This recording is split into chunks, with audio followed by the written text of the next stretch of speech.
Grande fan de brioche que je suis, cette brioche tressée est certainement ma numéro 1. C'est une valeur sûre. Elle est tellement moelleuse, la mie est filante, elle est inratable et surtout sans robot. Je commence par délayer 5 g de levure sèche dans 90 ml de lait tiède. Ensuite, dans un cul de poule, je mets 300 g de farine, 5 g de sel, une cuillère à café de vanille en poudre et 60 g de sucre. Je mélange bien tous les ingrédients secs à l'aide d'une maryse. Je vais ensuite creuser un puits au centre dans lequel je vais venir casser 2 œufs. J'ajoute le mélange, les levures que j'ai bien laissé reposer de côté 5 minutes et je commence à mélanger le tout à la maryse. Vous pouvez sinon le faire directement à la main. Une fois qu'on a mélangé un petit peu, on vient ajouter le beurre fondu. On en met 50 g et on continue à bien mélanger.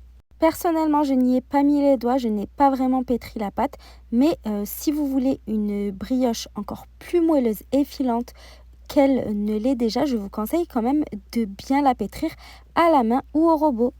Vous la couvrez ensuite d'un linge propre et la laissez reposer 1h30 près d'un endroit chaud avant de venir la dégazer et la déposer sur le plan de travail.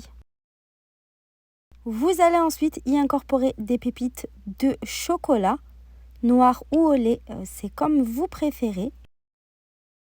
Vous les mettez comme ceci un petit peu partout dans la pâte et vous mélangez bien. Vous allez ensuite séparer votre pâte en 3 pâtons de poids identiques.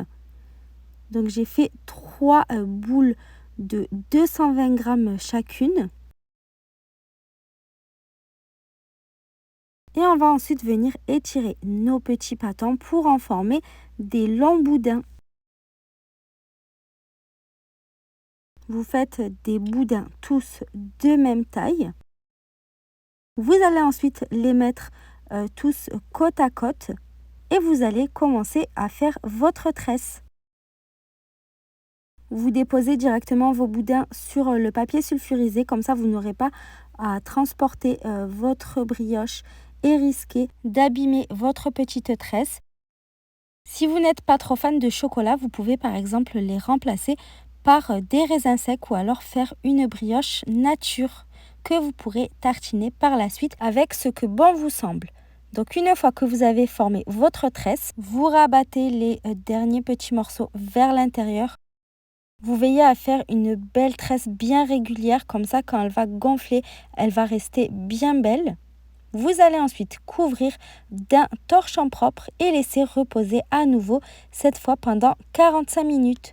Vous allez ensuite mélanger un jaune d'œuf avec 2 cuillères à soupe de lait. Et à l'aide d'un pinceau, vous allez venir embadigeonner partout sur votre brioche en prenant soin de ne pas trop appuyer pour éviter de la dégazer. De cette façon, vous aurez une belle dorure parfaite. Vous enfournez à 180 degrés pendant 15 minutes.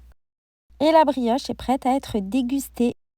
J'espère que cette recette vous a plu. À bientôt!